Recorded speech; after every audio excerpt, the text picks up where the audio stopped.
Good afternoon, everyone. Sorry for keeping you all waiting. Actually, we are waiting for one more panelist to join in. He is facing some technical issues, so we will be starting our session soon. Thank you for your patience.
Hi everyone, good afternoon. And before starting the session, I would like to request our panelists to just check their mics and videos once.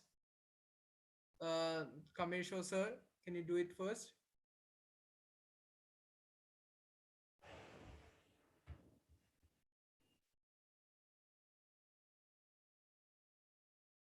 Am I audible? Karang sir, am I audible? Right. Yes, I can hear. Yeah. Yes, Kamesho sir, yes, I can hear you, sir. Can you just check your video as well? Video I cannot see. I can see. And am I audible now? Yes, Yes, you yes, are. yes. Yes, you are Okay. right, sir. Okay. Thank you. Thank you. Rupavati ma'am, can you also Yes. check your mic? Yes, I'm Hi, here. ma'am. Yes, Hi. I can hear you. Thank you for joining and we welcome you. So, I would just give a brief for the day. Firstly, thank you all for joining us on time for this very important session, which we have planned today on, which is a session exclusively for the state of Manipur. The topic for the day is health and safety of children during current surge of COVID-19. As we all know that children are not the face of this pandemic, but they risk being amongst its biggest victim. While they have thankfully been largely spared from the direct health effects of COVID-19, at least to date, the crisis is having a profound effect on their well-being. All children of all ages in all countries are being affected, in particularly by the socio-economic impacts, and in some cases by mitigating measures that may inadvertently do more harm than good. This is universal crisis, and for some children, the impact will be lifelong. Moreover, the harmful effects of this pandemic will not be distributed equally. They are expected to be most damaging for children in the poorest countries and in the poorest neighborhoods, and for those in already disadvantaged or the vulnerable situation. There are three main channels through which children are affected by this crisis: infection with the virus itself, the immediate socioeconomic impacts of the measures to stop transmission of the virus, and the end of the pandemic and the potential longer term of effects of delayed implementation of sustainable development goals. And we also know that the children are the main can be, and it is predicted that children can be the face of the third wave of the pandemic. And yesterday news already came up that in Mumbai there is like more than 8,000 children are being affected, like they are claiming that it is the third wave which has affected the country. So with this this is the brief about the day for the day. And with this I would like to welcome the panelists we are having today. Mainly Dr. N. Kameshwar Singh, who is a professor and head pediatrics and program director, Pediatric Center of Excellence, JNIMS, Imphal. So Kameshwar sir is a medical graduate of Regional Medical College, now RIMH Imphal, from 1987, postgraduate alumni of PGIMER, Chandigarh 1993 batch, also trained in pediatric oncology from TMH Mumbai and DM fellow of AIMS New Delhi. After 21 years of service in Manipur Health Service, he joined the Jain Institute of Medical Sciences, Imphal, and now he is serving as a professor and head of pediatrics and program director, Pediatric Center of Excellence, JNIMS. He has also served as honorary state secretary, Indian Academy of Pediatrics, joint secretary, IAP East Zone, and vice president, Pediatric Association of Manipur during the term 2020-21. So I heartily welcome Dr. N. Kameshwar Singh for this session. Thank you. Yes, sir. So moving ahead, the next speaker for the day is Dr. R.K. Rupabati Devi. She is Associate Professor of Department of Pediatrics, Jain Institute of Medical Sciences, Imphal.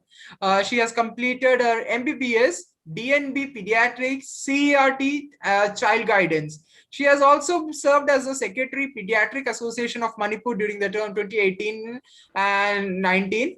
And she has been awarded as the Pubanchal Pioneer Award East Zone IAP in 2009. So I welcome Dr. R.K. Rupabati for this session. Thank you. And last but not the least, the main moderator for the day, we are having Mr. T. Karang Maram, who is the Director, Peace and Development of Manipur Baptist Convention. So Mr. Karang would be the moderator. He is working as a faith-based organization known as MBC, Manipur Baptist Convention.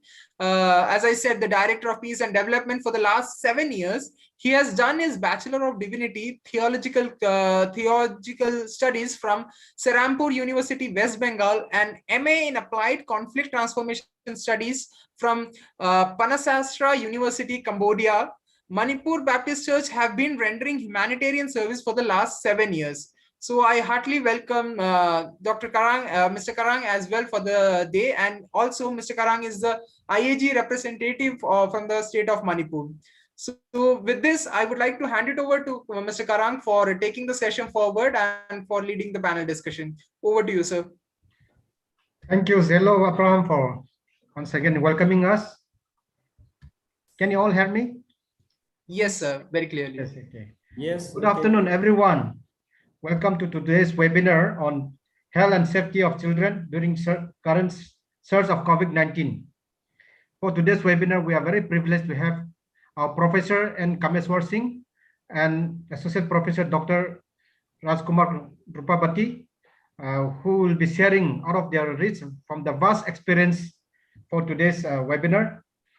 Before we move into that, I want to thank you, ma'am and our sir, for sparing your time in this in the midst of demanding diaries, so that you will be able to share to us, and then we'll be enriched with your sharing. We have got 90 minutes in our hands. Of course, now maybe we have got 80 minutes. Before I give the time to our panelists, I just would like to highlight some of the present situation that of Manipur. If I'm wrong, maybe our panelists will just correct me. And so, devastating second wave COVID-19 have put our healthcare system at the brink of collapse. Experts have pointed out that the first wave affecting mostly all-aged people, second wave affecting mostly young or middle-aged people, and third wave is predicted that it will affect children. Even second wave of COVID-19 have affected many children below 18 years of age in Manipur. Even yesterday, 18 months old boy from Imphal West come to COVID-19, and then the first the first child who come to COVID-19 is a 5 years old boy from Bisenpur on 8 April. And then 7 years old girl from Imphal West come to COVID-19 on May 25, 2021. On March 16, 2021, 3 students of St. John's School of Nungba, None district tested positive, COVID positive, and then admitted at Jennings. About 50 children below 18 years have been tested positive since March this year. States like Maharashtra and other metropolitan cities like Indore, Bengaluru, Delhi have set up COVID care center for children. They had even started procuring pediatric ventilators and medicine for precautionary measures. Manipur state has started witnessing increased numbers of children being affected by COVID-19, but not a single COVID-19 hospital for children has been set up till today. Healthcare facilities for children are limited in the state. It is a matter of great concern whether adequate healthcare service can provide for children in the state if it is hit by third wave of COVID-19. Children healthcare in the state is very limited, and I fear it would not adequate to face the eventuality. If the ongoing COVID-19 pandemic started affecting on large scale, I'm told that even Jawaharlal Nehru Institute of Medical Science have only 5 pediatric intensive care unit and only 8 neonatal intensive care unit and only 5 special care nursery unit. So likewise, even RIMS has got only 5 PICU, 10 NICU, and then 5 SCNU. And even in private hospital like Mother Cares, they have got only 13 PICU, and then 21 NICU and SCNU, and then 4 emergency. Sija Hospital has got only 6 PICU and then 10 NICU. Ras Medicity has got only 7 NICU, and then PICU is combined with adult ICU. On May 28, 2021, our Honorable Chief Minister N. Biren Singh announced to set up 80-bedded COVID-19 hospital for children below 15 years at Langtabal.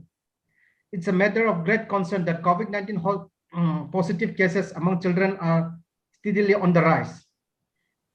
So in this situation of when it comes to health and safety of children, I feel that today we got the right panelists to speak to us, and now I give the time to our panelists since we have got enough time. In the first place, I would like to give about 10 minutes is to 15 minutes is to each of the panelists to speak from their view, and then we have got at least 5 questions each for each panelist, and so that will take up the rest. They will take up the question from the participant. So in the first place, I would like to give the time to Dr. R.K. Rupabati Devi, Associate Professor, Department of Pediatrics, Jawaharlal Nehru Institute of Medical Science, Imphal. Ma'am, the time is yours. Yes, please. So regarding this program, I am very happy that I have been invited for this as a good program. Thank you to the organizer. And regarding this program, I have been given a few topics that I'm going to speak. So as we all know that COVID-19 pandemic is going on, and this is the second wave. And in the second wave, the number of children affecting is becoming more, and especially in our Manipur context, so far during the last 1 or 2 weeks, when we calculate it, the child's positivity is more than 15%. And the questions given to me was number 1, that how has the current wave affected the children's well-being and have increased the risk for child safety? So during this pandemic, lots of the children, they are facing many problems, and especially during the lockdowns. And parents are jobless, economy is coming down, and then there is separation from the peer groups, and not going to the school. So all these things affects the children, and they are becoming mostly affecting this physical in such a way that they cannot play with the peer groups, and then psychologically they are confined to the isolated area and in their homes and all. And especially the affected ones, it is very much trouble for them, because if they are put in the COVID isolation centers, then the family has to, one of the family member is to be there. So otherwise they will get lots of mental problems, anxiety and all those things, and this can hamper the care of the child. And other problems are especially children which are belonging to migrants, workers, and then the destitute children. For them, again, it is becoming more of the problems like the increase in the child labors and increase in the violence, forming gang violence and exploitations, and especially girls, early marriages are coming up. So lots of problems, the social problems, many social problems are coming up to those groups of children which are migrant, destitute and all. And on top of that, they have lack of access to the healthcare because of the isolation, because of the lockdown. And then they are lack of, the social groups supports like child line groups or all those this child health groups. This access to those support groups also hampered. And another question is, if the child is not vaccinated, because we don't have vaccines for the children right now, then what precautions we have to take? So for those children, we are not having vaccine right now, COVID vaccines. So since the vaccination program is not included for children, we need more support for the children. We need the child to keep healthy, give nutritious food, should not cut from the nutritional support. And then they should be give safe drinking water, safe sanitations, appropriate hygienes, and they should have learning facilities, maybe from the online, maybe from the remote areas, distance learnings. And then they should also be provide support their families from the government side.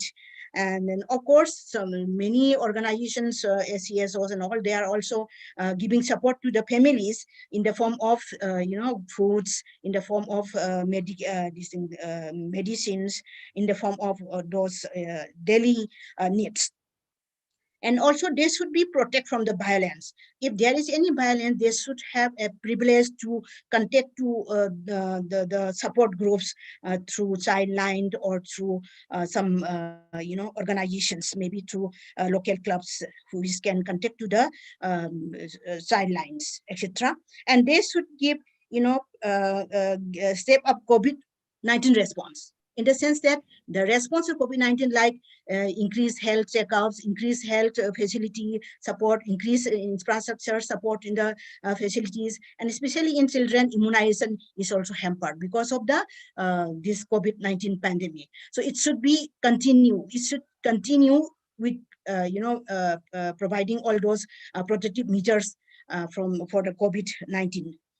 And another problem is, if the child is having these problems like some abuse, some sexual abuse or some physical abuse, then to whom they are going to report. So this is very important, and all of us should understand there is a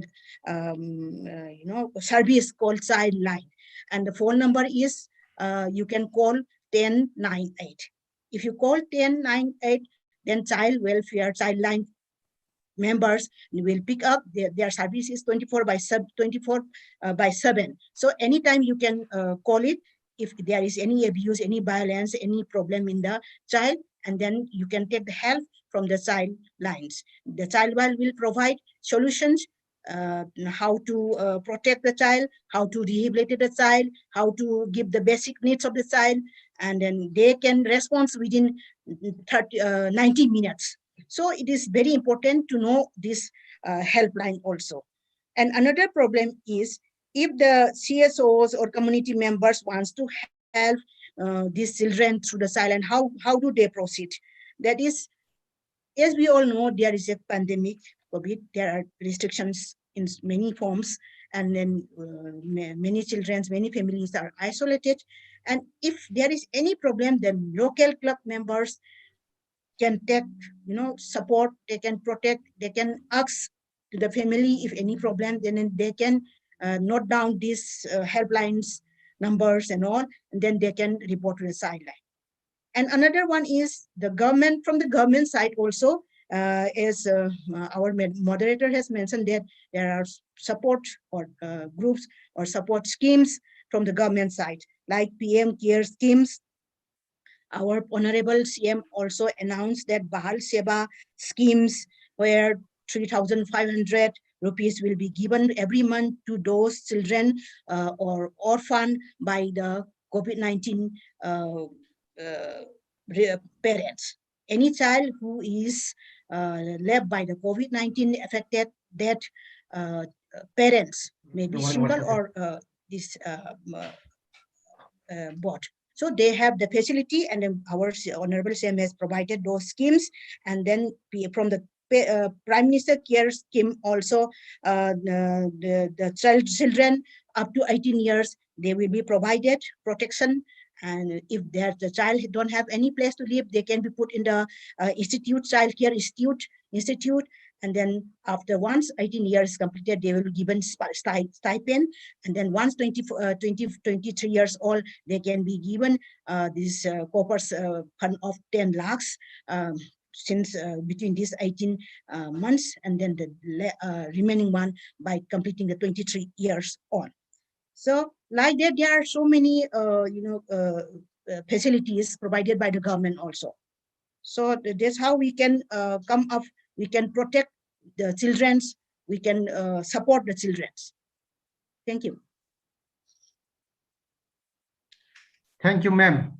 I've been asked by the Spare India to just straight away go to question to Sir Professor Kameswara Singh, because they have set question for you, sir. So now I give the time to sir, and then I would like to read out the 5 questions that has been said, and then you can just respond one after another.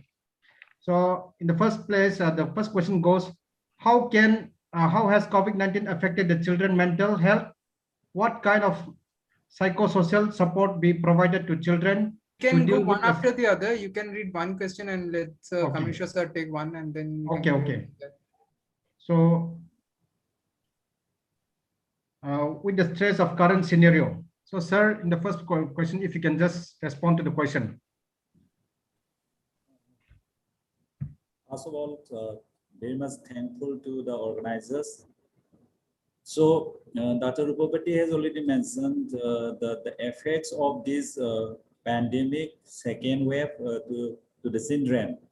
So for the convenience of these participants and those who are in the webinar, I think we can mix up Manipuri as well as English, I hope.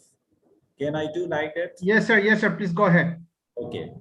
So child psychosocial aspect is affected, Dr. Rupapati has already explained, because there are 2 things. Because children during their development, not only the physical, mental health development, this pandemic is coming. So it is really affecting the mental health of the child.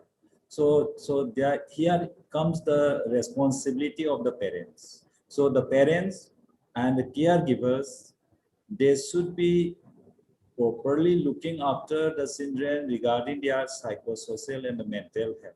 For this, we have to advise the parents and the caregivers for these children. And of course, the pandemic, the effect to the mental health, Dr. Rupapati has already mentioned that their play activities, their daily routines has been disturbed, their social activities, and their peer group activities, all of them is affected. The child is more or less isolated with the parents or caregiver with some just observing the situation with some so many unknown questions to themselves. So really, the child's psychosocial effect is effective, but it is the duty of the caregivers and the parents to help of them.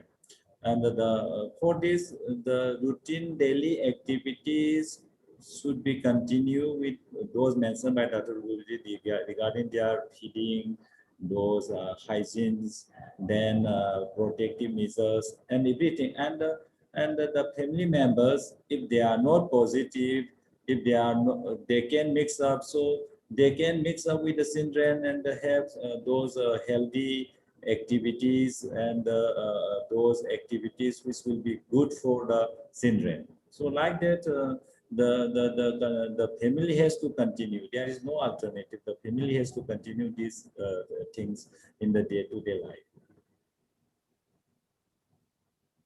So any second question? Yeah, second question. I'm coming up, sir.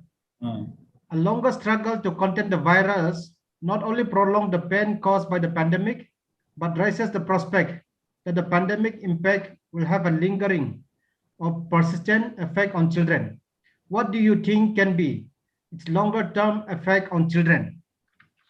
Longer term effect, the illness itself is not very long. If an individual is affected, it is symptomatic usually for 7 days or so. After that, it becomes okay. By 14 days, usually it is negative, and from 10 days onwards, it is not infectious to others. But sometimes it may have complications.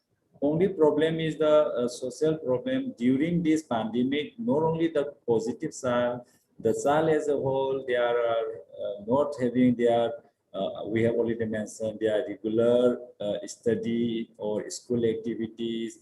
They are not having deprived of those regular teaching and many things else. Of course, some onlines and others are being held, but it is not up to the satisfactory level. So with that, it will affect, if it is lingering or prolonging the situation, no doubt it will affect the long-term development, not only in the child, but in the family, in the society. And that is, but we cannot run away from this. Whatever the best way we have to continue in the unit, that is the family, then in the society, then in the state. Thank you, sir. The next question is, school closures, cancellations of exams and deferment of admission procedure during COVID-19 pandemic has worsened the existing mental health problem in children and also increased in the risks of future mental health issue. How has COVID-19 affected mental health of high school students and exacerbate their learning crisis? These questions, of course, it is a real problem, but the situation, it is to be, the comments should come from all the aspects, from the authority, from the so many bodies. But the closure of the school, cancellation of the examinations, really affecting, but it is to be done because of the situation. So that's why I'm mentioning that we cannot run away. But what is the base which is good for the growing children, which is good for the school going children, which is good for the adolescents and the adults, to be done with due consideration with the NGOs as well as the authority. So in this aspect, the single individual opinion will be very difficult for the maximum benefits of the society. I will keep like this. Sir, I would like to come in between. So can you just pour in some light on how can we help the children who are like currently facing such issues, like when they are like having a dilemma in their, how their future is going to be happening? What about their academic lives? Like how can we help those children? Academics, it is very difficult to comment, but my opinion is that since how can we help in their mental health? Like they would be having this conscious attitude, no? So but see, mental health, the development of the mental health depends upon the age of the child. So I cannot give as a whole. That's why I'm saying, according to the age of the child, age appropriate these activities to be done at home, and the parents and the caregivers in consultation with the experts to give these things so that the mental health and the development of the child should not be affected.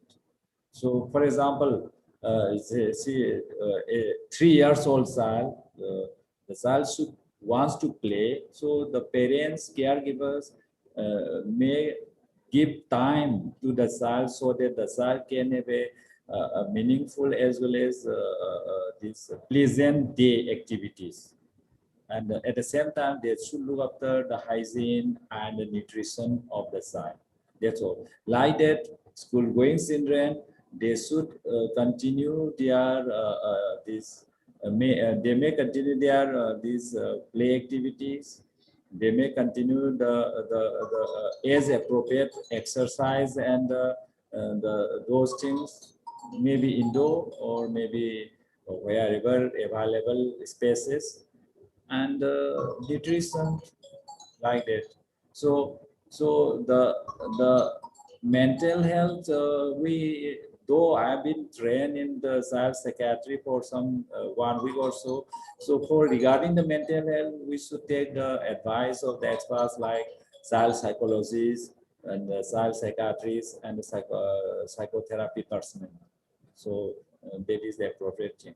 And we are mainly concerned with the physical illness of the child. Okay. Okay, thank you, sir.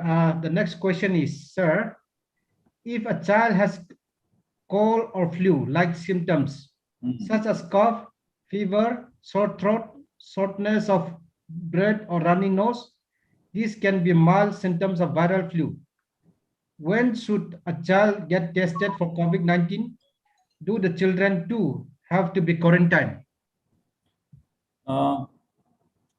That comes, see, COVID symptoms in children, as you have mentioned, it is consists of fever, mild headache. They may express as irritability and discomfort and some restlessness. Then they may have a running nose. They may have sometimes this body ache. They may complain of somewhere pain, sore throats, and these are the symptoms. Sometimes the diarrhea, vomiting. These are the symptoms of COVID-19 also. And at the same time, these are the symptoms of other viral upper respiratory infection.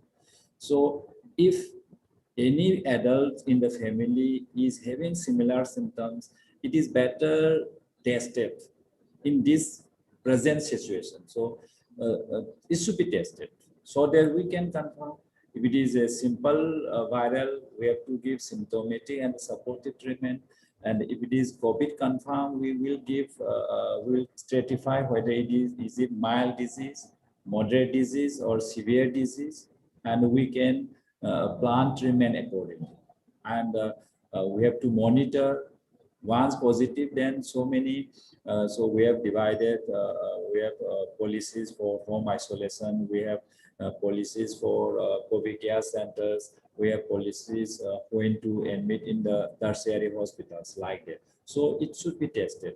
And before testing, as soon as testing is required, and I suggest to do testing as soon as possible. And before that, according to the age, for example, 2 years and above, we can use masks. Even in-house masks is required with proper distancing, with proper hand hygiene and nutrition, hydration to be done. And as soon as possible, it should be tested. But as the children, they want some caregiver or maybe mother, they have to stay together. Of course, the mother has to have proper hand hygiene and the proper in-house masks. That should be done, particularly during feeding and the nutrition. Okay, thank you, sir. And then the last question is that what is the state of protection group in district and state? Is there any such system, and how is it working? How can CSO collaborate? What suggestion do you have for the CSOs with this? See, Dr. Rupavati has also already mentioned about the child helplines, and we are having, each district is having that child rights. So Manipur Commission for Child Right, actually in the morning, not in the morning, in the afternoon at 1 p.m. we have done the webinar regarding how to do during this COVID time. So we have already started regarding the child rights and the COVID childs, how to do, how to protect them. So we can always have contact with the Manipur Commission for Child Rights and the different district commissions for child rights. That can be done. And the helpline, Dr. Rupavati has already mentioned, child lines like 1098, something like that. No, we can take their helps. Okay, thank you, sir. Now I just like to put up a question to Dr. Rupavati. Ma'am, here is a question that I would like to put up is that refugees or migrants or children who are internally displaced, deprived of liberty, or living without parental care, or living on the street and in urban slum, with disabilities and living in conflict affected areas are the most vulnerable children during pandemic like COVID-19. How has this current wave affected the children well-being and have increased the risks for child safety? Yes, this group of children, they are almost hidden from the outside world. They are migrant children's the number of migrant children is becoming more, and it is becoming more in number. Every migrants, 5 migrants out of 5 migrants, 1 is child. So can you imagine that more than 9 million children becoming those hidden groups of children like migrant children, destitute children, street children, and etc. And they have, before pandemic also they are already deprived of many facilities. But after this pandemic, the effect, the child is a child, is same. Every child has every right to get their share. So we have to cover all the support to this group of children. And these children, especially street children, they are more prone to crowded places. They will have more chances of infecting COVID-19 infections. They are more prone to have other infections also. They are more prone to have malnutrition. And they are deprived of health facilities, especially immunization sectors. So in that sense, due to COVID-19 pandemic, their problem becomes more. So we need to protect. We need to give more support to this group of children after this pandemic. So the violence will be increased, child marriage will be increased as mentioned earlier, and then child trafficking will be increased, and those destitute child become destitute may increase, and then they may become orphan also because of the parents expired or dead due to the COVID. So they have the same problem. So they should get the same facilities where other children are getting. That's all. Okay, thank you, ma'am. Another question to you, ma'am. Yes. Working parents from home Yes. have to manage their family, including children. How can they balance between work and family life? Yes, very good question. Working parents, and during the pandemic, working parents, especially in government offices and all, only 50% attendance is there. So most of the parents are confined to the home with the children during this pandemic, and because of the parents working from the home, they may have more of violence in the family, because the stress in the family members, and this can affect the children, and the child may become abused, neglected. So this is to be cope up, and we should support those working parents. We should give the jobs should be continue, so that the economical downward should not be there, and then support from the other groups, nutritional support, all those things, food supply and all is done in the family. So the parents should be in a calm manner, in a during that lockdown period, and especially during this pandemic. So parents should be supported by from different angles, from the government side, from the NGO side, and so that there should not be any violence in the family. And then especially female working parents, they have to do household chore, and they have to do work also for the office.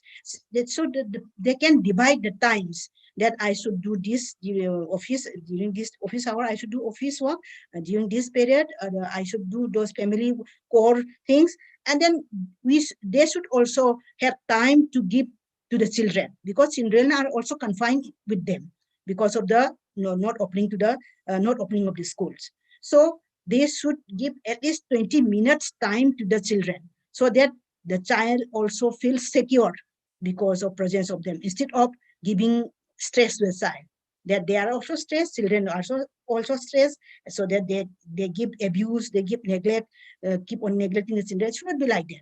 So that there should be, the routine should be like office routine, household core routine, child care routine, so that you can divide into different sections according to the time convenient by the family. And then father also, working fathers, they should also support those working mother. Like that, the family harmony should be maintained by proper checking out the routines, proper time management, and on top of that, we should make hygiene, proper hygiene, and then proper nutrition, and taking care of the children should also be a very important part of this in the family during this period. Okay, thank you, ma'am. I have a question for Sir Kameswarao Singh. Sir, there is a question put up by by our participant. Since the new normal is to live with COVID-19 pandemic, and if schools are to reopen, what precaution can be taken at the school to minimize the risks of infection? It is a very difficult question to answer, and at this point, schools will not be able to open. And the first thing, we have to vaccinate all the eligible candidates from 18 years onwards. If all our adults are vaccinated properly and to an extent so that herd immunity is developed, then infections from these adults to children below 18 years who cannot be vaccinated will be very much decreased, number one. So number two, children also should develop the habit of these precautions, like they should properly use the masks whenever they are out of the house. They should have proper distancing, and they should have proper hand hygiene. But proper distancing is not possible in the school. That's why the authority is not opening the school. One example is that, for example, whatever may be the precaution they take, and they do distancing in the classroom, when once the teacher is out, they will come together, they will group together, they will talk together, they will come out together from the classroom. So practically it is not possible to keep distancing in a gathering in a school. That's why they are not opening the school. So that is the only way. So vaccination and those precautions, masks, social distancing, hand hygiene. Sir, another question I just like to put up. In my introductory note, I just said Manipur state has started witnessing increased numbers of children being affected with COVID-19. Yes. And Correct. then Maharashtra, like state like Maharashtra and metropolitan city like Indore, Bengaluru, and Delhi have set up COVID care center for children. Mm. They have even started procuring pediatric ventilators and medicines for precaution measures. So in this case, being head of the pediatric department, so what is the status of Manipur, and then what is your plan for this? Have you ever? Okay, So have you, it yeah. is a little premature to comment, but our Honorable Chief Minister has already announced on 28th May in while inaugurating our liquid medical oxygen, liquefied medical oxygen. So they have selected Island Hospital in Langthawal. And as advised by the authority, I have already visited the same this island hospital on 29. So they have identified the medical superintendent, and their supportive staffs, then nurses, then this multitasking. So everything the government is just doing all the required things as according to my knowledge for the opening of the these COVID children there in the island hospital. At the same time, as advised by the authority, we have had one meeting in the department as well as in the with the director that what should be the this in addition to the COVID children admitted in our hospital. So we should identify some beds that already under process, and pediatric intensive care unit for the COVID patients, and what are the requirements. Then these things are being sorting out. Even today also we are having meetings, but because of this webinar, we are just delaying few hours the meeting also, because we have already discussed yesterday also how to plan the infrastructure, equipments, and the manpower for COVID dedicated COVID pediatric intensive care unit in Jennings. Yeah, and they are in the COVID hospital. So hopefully everything will come up. And at present, luckily, though there is increasing trend in the second wave, the children affected till now, they are not very much severely symptomatic. They are usually mildly symptomatic. Thank you, sir. I would like to put up a question to Ma'am Rupa Betty Devi. Here is a question from our participant. What are your input on minimizing the risk factor related to COVID-19 for children with special need? How can we support them and their families? Yes, special needs children. There are groups of children where they are special needs. So maybe they have disability problems, maybe physical disability or mental disability also. So in that case, there are support groups.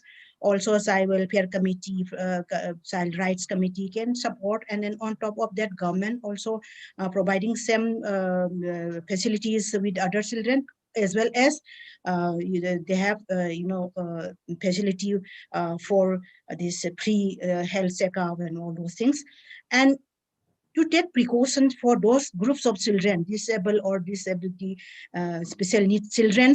In for that, the health care, this caretaker or parents, one of the parents should be there to take care of the child.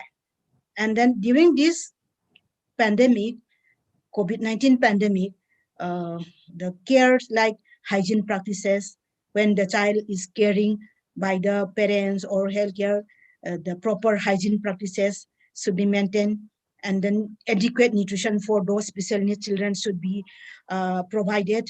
And if there is any health problems, any illnesses, is there prompt information to the health personnel, maybe local or maybe government level, at government level, maybe through local club or maybe through child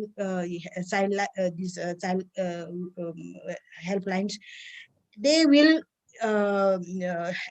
support, and then they will check out what is the problem with the child, and then they can refer. So there is no restriction for health care in the government level also. So anytime when they feel sick, they should be reported, and then special needs children should have provided all those immunization, routine immunization should be continued, and then especially nutrition should be continued, and then in this pandemic, maintenance of the hygiene practices is very important. And then they may not be having the right for this isolation from the parents, and then isolation from the caretakers. Somebody has to be there. Somebody has to be there to take care of them, to monitor them, and then that person should be protected, give support from the family, from the government, and also. And there are facilities for Ayushman Bharat also. If health facilities are always there, medicines and always it's there, so they can come through that also. And then government, our health department also having those IBSK scheme for those special needs children. They can come through that also. So they should not be deprived of anything from the health angle, from the nutrition angle, from COVID-19 response action. That's all. Okay, to a question to Sir Kameswarao Singh. Sir, here is a question from a participant. I think it will be right for you to answer. Is there any measure taken by the government for the relief of children with disabilities? Sorry, please. Is there any measure taken by the government for the relief of children with disabilities? See, Dr. Rupavati has also mentioned, and there are various schemes being done by the Social Welfare Department through the this Manipur Commission for Child Rights. So they can always take their help for those children having special needs. And from time to time, we are having these committees to look into how they are really having really requiring these special needs or not, they are being certified. So accordingly, the government is having different schemes. So I don't have the list of those schemes, but still they can always in contact with the social welfare and the Manipur Commission for Child Rights for different issues related to the child as well as to the special needs childs. Is it okay? Yes, sir. Thank you, sir. Sir, now we can have an open discussion and we can open the platform for the participants to join in. So would request all the participants, if anyone has any question, you can raise your hands here and we would be giving you the unmuting rights and you can put your questions to the panelists we are having today. Right now we are having Sapam Joswanta who has raised his hand, so we'll request sir to kindly unmute yourself and put across your question. Mr. Sapam? Yes, sir. With the kind permission of the moderator, I would like to know, now all both the experts have already said very clearly about the action taken regarding this COVID pandemic. But I would like to know, but there is no any mentions about the persons with disability, about the persons with, about the children with disability. Regarding this, I'm very sorry to say, really in every discussion, in every forum should be for the children with disability or should be for the persons with disability be there. That will, I think at that time, the discussion or any meeting will be fulfilled. It is my opinion. So now you are all doctors, all the experts, both the experts have already said that the government have taken many measures for protecting from this pandemic for the children regularly in the regular view, no. But in the schooling matters also for the children with disabilities are not mentioned. It is also very sad for us because you see for the visually impaired person or for the hearing children students. So as of now, we could not get any such kind of facility. Now many institution now doing virtual class and electronics. Most they are giving education to the regular children, but for the visually students and for the hearing loss students, still they are deprived. In this matter also, I would like to include in your presentation. That is, I would like to share. Well taken.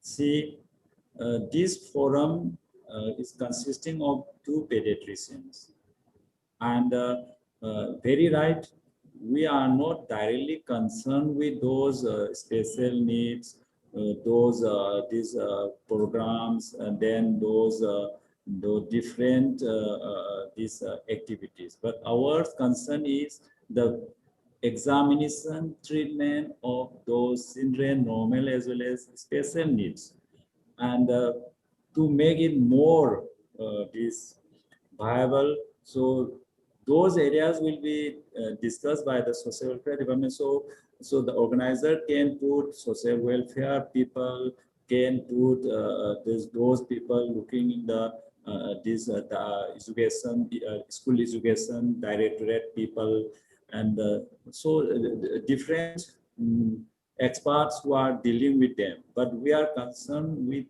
in the hospital setup, how to give help to the children suffering from physical illness, and if it is mental illness, then we have to refer to the child psychologists, child psychiatrists, so many things. And that's why I know your questions are answers. The answer to your questions are not satisfied. I agree, because we are concerned with the physical illness, and those special things, maybe programs, those concerned persons, concerned experts should be included in the discussion, because I cannot give comments on the what are the activities, what are the those government these facilities being given to, because we are directly concerned in the hospital setup. In my department, the OPD, the inpatient, COVID patients, non-COVID patients, and whenever any patient come, we help them, maybe a normal child or special needs child. So that's why your answers are not satisfied. Our answers to your questions are not satisfied. I agree. Actually, sir, this for the disability issue will not be done only by the social welfare department. It is the responsibility for all the departments, sir. That is why when you are discussing about opening the children COVID hospital, there also should be a room for the children with disability. Yes, that is right. But those activities, because we don't mean that these special needs should not be treated. They will be treated, but the programs, those facilities, the rights, no, it is a multidisciplinary task, because all the facilities, because you cannot, I mean, it is very difficult to answer if you ask what are the school policies, when school will be open, what things to be done, when exam will be held. I cannot answer that question, but I can give comments. What are the risk factors? What are the risks if schools are open? Something like that, no? So we don't mean that the child with special needs will not be treated, but the policy programs, no, I cannot comment alone, because we are in the Department of Pediatrics, looking after the physical illness and the mental illness, not for their policies, but we can still help them. So you can contact these people, you can contact the child line with this number. That's all, because we are concerned with more with those problems, maybe physical or mental, not their rehabilitation, no their family problems, no their those facilities and the different programs. Very well taken, Kamesho sir. I'm really glad that you took this question amazingly, and thank you so much, Sapam sir, for putting across that concern. We understand there is a very much emerging need to ponder upon the importance of disability sector, but right now, as Kamesho sir said, both are from the pediatrics department, and they are not the right people to comment on this. So next time when we will be planning out the academy session, we will be definitely looking into different various aspects, different perspectives from different people. So we'll be coming up in the next time with this. Thank you so much, Sapam sir. So with this, we can move on to our next question. If we are having any query, anything, if anyone is having, they can raise their hands or request us to unmute yourself, and you can share your question, or else we can also request, there are participants from various CBSOs, CSOs, NGOs who have joined us. If you would like to share any of your work experience, like what your organization have been doing related to the children's safety in the current surge of COVID-19, you can share it with us, or any ideas, any add-ons to the topics which we have missed today. It is an open platform for all the participants to share your views. So do we have anyone?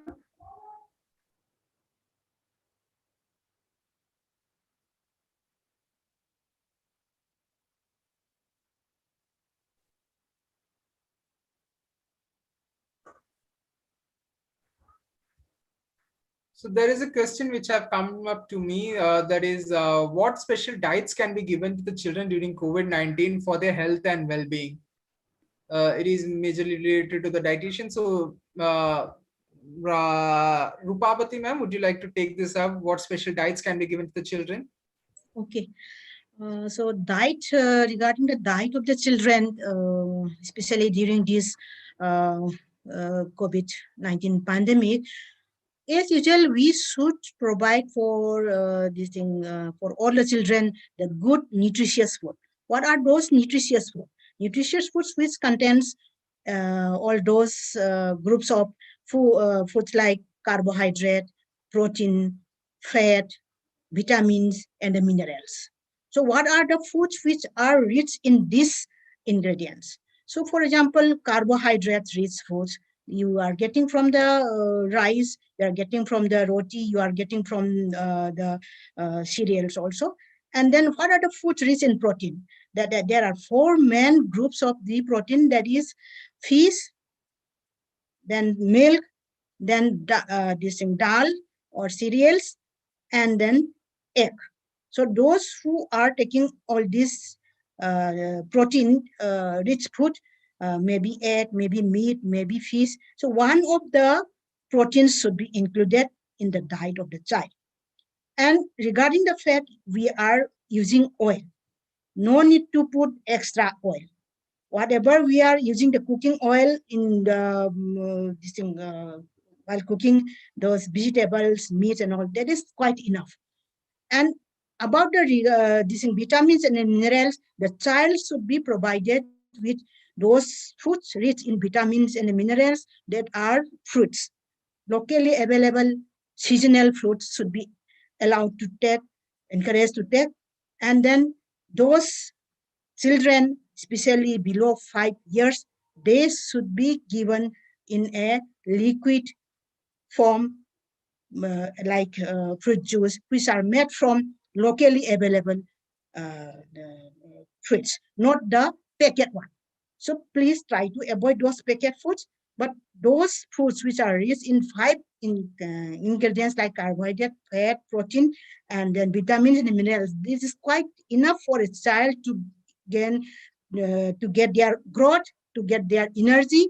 And then especially the child are the playful child, they used to play quite a lot and they spend energy in that also. So this should be provided, at least 4 to 5 times or 4 to 5 meals in a day if children is below 5 years.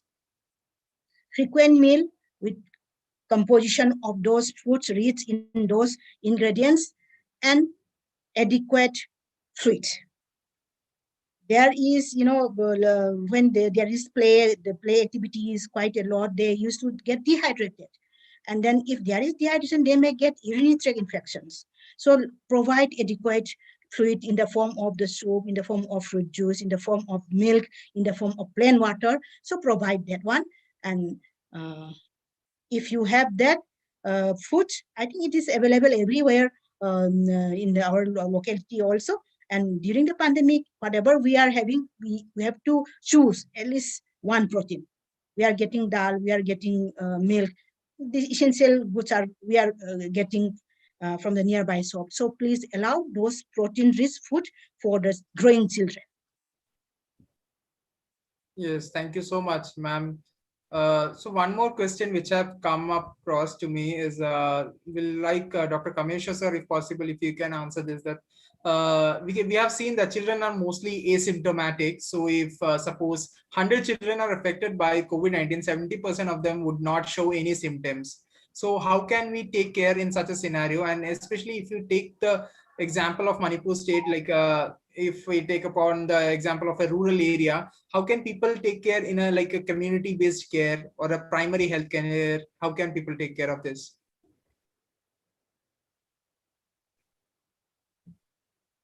So you're on mute. Sir, you're on mute. Regarding the care of the asymptomatic child, so normal nutrition should be continued. And Dr. Rupati has already mentioned, we can give vitamins. Once the child is confirmed positive, we can give supportive vitamins. If there is fever, we can give paracetamol. So antihistamines. So these are the treatments. The most important thing is that nutrition and hydration, plenty of water and the fruits, juices. That's all. And once positive, now this government has taken up these grievances, then home isolations. Each and every district, they are having home treatment groups, home, there is a state nodal officer looking after the home treatment, home isolation. So once positive, they will surely get the response from the this authority side, and accordingly they will be treated. And usually mild, so they will be looked after, because it is not a forum to advise the treatment, but to advise how to approach. Once positive, they will be phoned. If they are not phoned, then they can always contact the respective area sub-center or PIC or that wellness clinics, wellness centers, and everything will be activated. So they will be provided with medicines. They will be provided to monitor and everything, and they will be given where to take for the COVID care centers. So, and now hopefully very soon our honorable CM has already committed to start one child hospital at Island Hospital, Langtabang. So anything more? Sir, I just would like to put up this question to you, Sir Kameswarao. Before the CM, before the COVID hospital for children comes up, what are the precaution measures that your department has taken up for the COVID children? Yes, at the moment. You can have two things. I have already mentioned in the previous webinar for the Manipur Commission for Child Rights also. So any child having any problem, they can come to the emergency in that our Jennings hospital, because it is open. Though OPD is closed, any child having problem, they can come to the casualty or ATC, and they will be treated accordingly. Those who require tested, they will be advised. Those who require admission, they will be admitted after testing. If positive, they will be provided admission for the COVID children. Okay, and those who have no problem, we have already mentioned that they should be properly looked after, they should have proper nutrition, they should have proper hand hygiene and everything and so on. So at present, our casualty is often 24 hours for any child having any illness. And accordingly, they will, only thing is that because of the COVID, they are reluctant to come to the hospital. And if they are sick, they have to come. And if any adult is sick in the family, they have to be tested if suspected to have COVID, so that all those treatments can be taken up. And if they are not tested, the illness will come to the children. Now the problem in Manipur is that delayed in the testing. That's why the government is now starting to do more tests. And accordingly, more number of positives are coming up. So the very good thing for testing is that if one is positive, he himself or she himself will take all the precautions not to spread to other members of the family, and other members know, if they know that one is positive, they will take themselves to protect from infection. So both the sides, they are having all the measures, and they will decide where to keep, and the government, the authority will help them. And I have already mentioned, we are now the children with COVID, we are treating in our this hospital. We are having three these places. One is COVID-1, COVID-2, COVID-3. So these are three dedicated places in our hospital where COVID children as well as adults are now under treatment. Only thing is that the need for a dedicated COVID hospital for children is required. That is already announced by the Honorable CM, and they have already undertaken. Even myself, as advised by the government, visited on 29 the place. 29 May. Yes. So. Yes, sir. Thank you so much for addressing that question. With this, I would also like to, like, it's a personal query which I'm having, that Rupavati ma'am, can you just tell me whether there is any teleconsultation facilities available currently in the state of Manipur? For example, if the people are in the community or the village area where there is no proper healthcare facility, do we have any teleconsultation application or any such program? And if not, like, how much it can be effective and like practically possible in the state of Manipur? Yes, right now teleconsultation for the pediatric patient is not yet done in our hospital from our for the COVID, I should say. And this is very important area during this pandemic because everyone is isolated. And from our association, like Pediatric Association of Manipur, the Indian Academy of Pediatrics from the central part, they have advised us to start these telecommunication services through our members. We have more than 45 members in our association. So at least 20 of us may be having this facility sooner or later, according to the central IAP advice.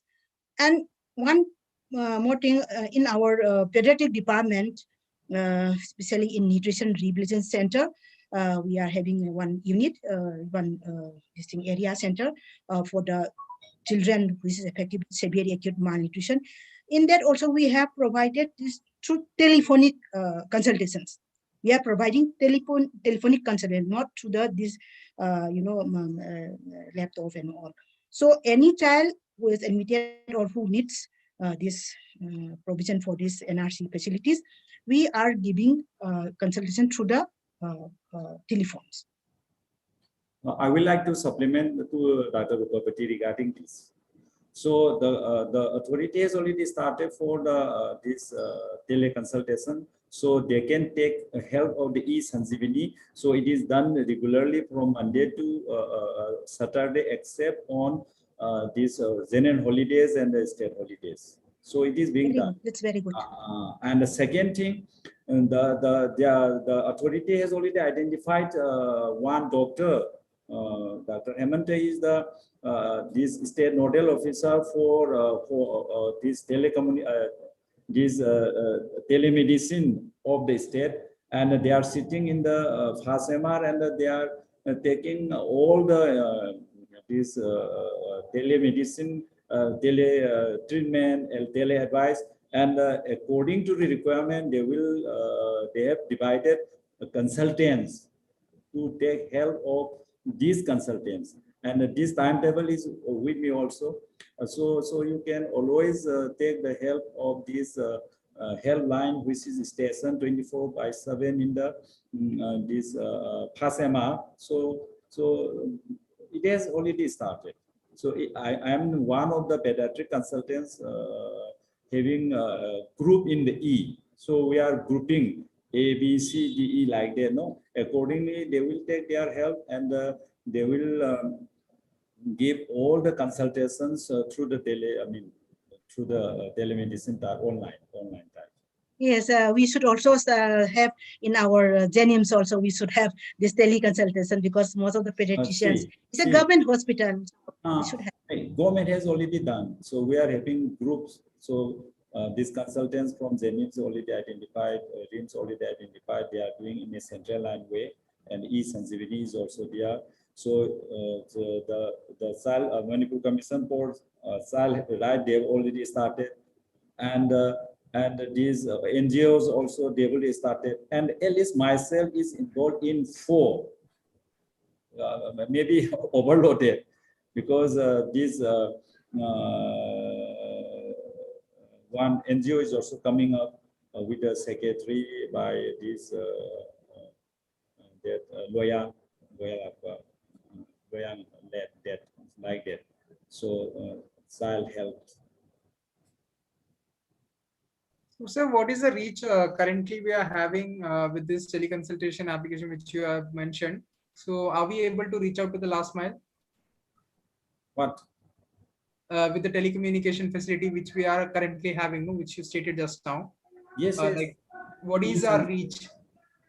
It is even announced from time to time in the All India Radio how to contact, and I think at present we are having a group for this teleconsultation.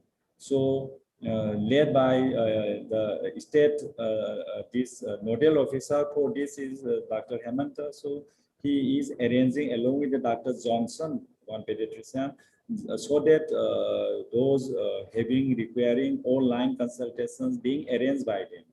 And I have already mentioned I'm in the E group. So we are grouping all the consultations. So I can give the details. At present in my table, it is not there. This is the thing. Sir, I can share from the mobile, but it will take time. If possible, if you could share that information in our chat, no, all our participants, they are all from the Manipur state, so they can like have an. They can always inquire, because it is already every time in the this television, every time in the radio before the news, all the important. It is frequently announced.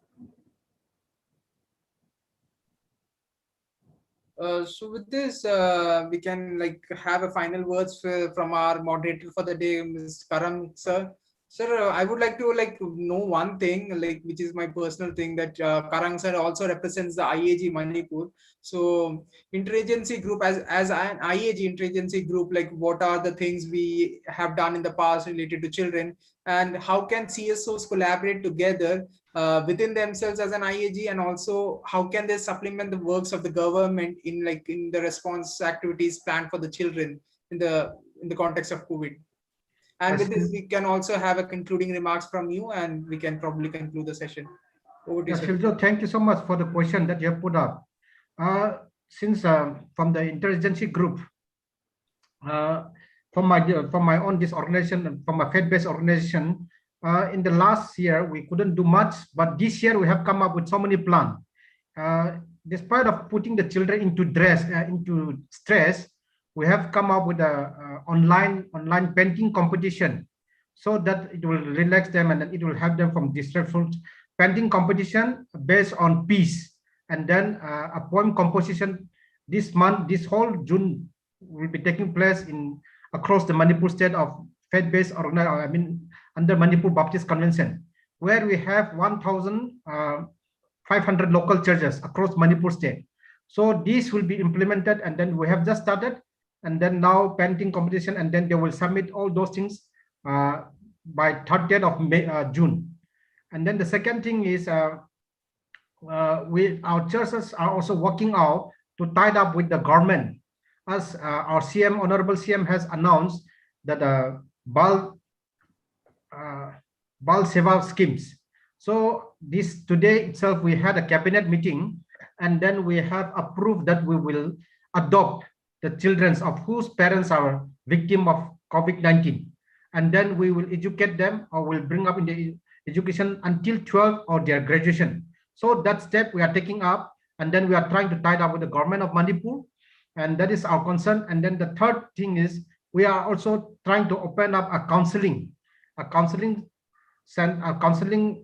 center for children. So whoever is in need of counseling online, we may able to do that, because we have got some resources, human resource potential here in our organization. So those are the challenges that we are going to take up. It's in good faith that even we feel that even the government of Manipur will cooperate with us as we put up the proposal. So very soon we'll be taking up. And then, of course, as I said, without the initiative of the government, we are taking up the painting competition and then poem composition competition online. So we are expecting about 1,500 children from rural and then even the urban, they will be able to participate. So where our church can reach out to them, that is our concern. And then our online counseling, and then we have been insisting the parents to, like as Dr. Ruma Bhatti has suggested, that quality time by the parents to the children, quality time need to be, and then at this moment they should be, because this is the only time that they can spend together, and then that they can have a quality time. Otherwise, in other days when the school is open, children, they keep on going to school, and then even parents, they are busy in their own work and they cannot give quality time, and then where they cannot even come to discussion. So those are the points that we are looking into, we are pondering into, and then we feel that Manipur Baptist Convention will implement it very effectively, because we are the largest church-based organization here in Manipur. We are working with 29 ethnic group of associations, and then with 1,500 local churches across the Manipur state. That is from our side. I just wanted to supplement.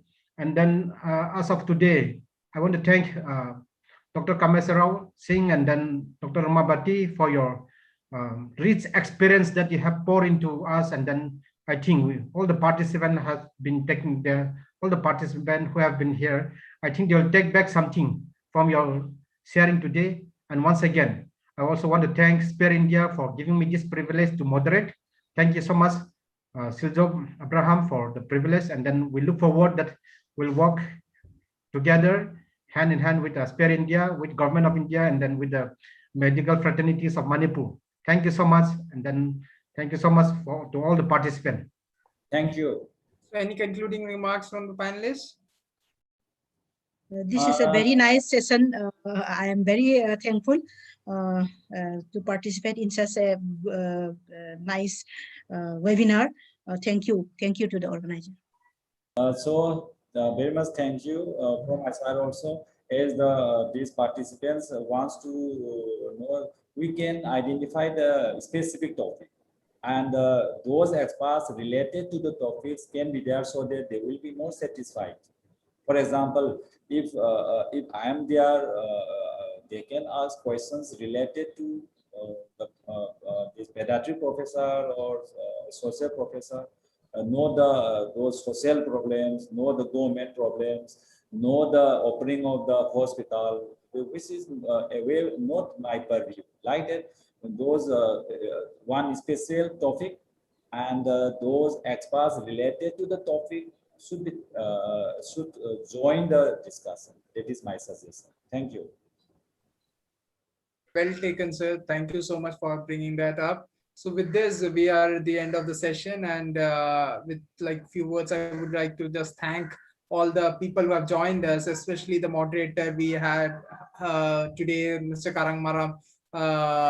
We thank you for your incredible and effective moderation which you have done today. Thank you for sharing all your valuable insights and for taking us throughout the session. And to both our panelists, both are from the pediatrics department, very busy and eminent speakers from the state. We are really glad that you could take out your precious time out and share with us your knowledge and experience with us, and for clearing out all the doubts of our participants. We have received a lot of good responses from the participants. So I'm really glad you could turn up today and could be a part of this important webinar. So with this, we would be planning out for a few more sessions, as Kameshwar sir said, specific sessions, and we will be having experts from various perspectives. We hope to see you all for the next session as well. And for all the participants who joined us and been with us throughout, I would like to thank each and every one of them. And once again, thank you to all for joining in. With this, we would like to conclude the session. Thank you for, and stay safe, stay scared. Okay, bye-bye. Thank you so much. Thank you. And take care. Yeah, thank you. You too.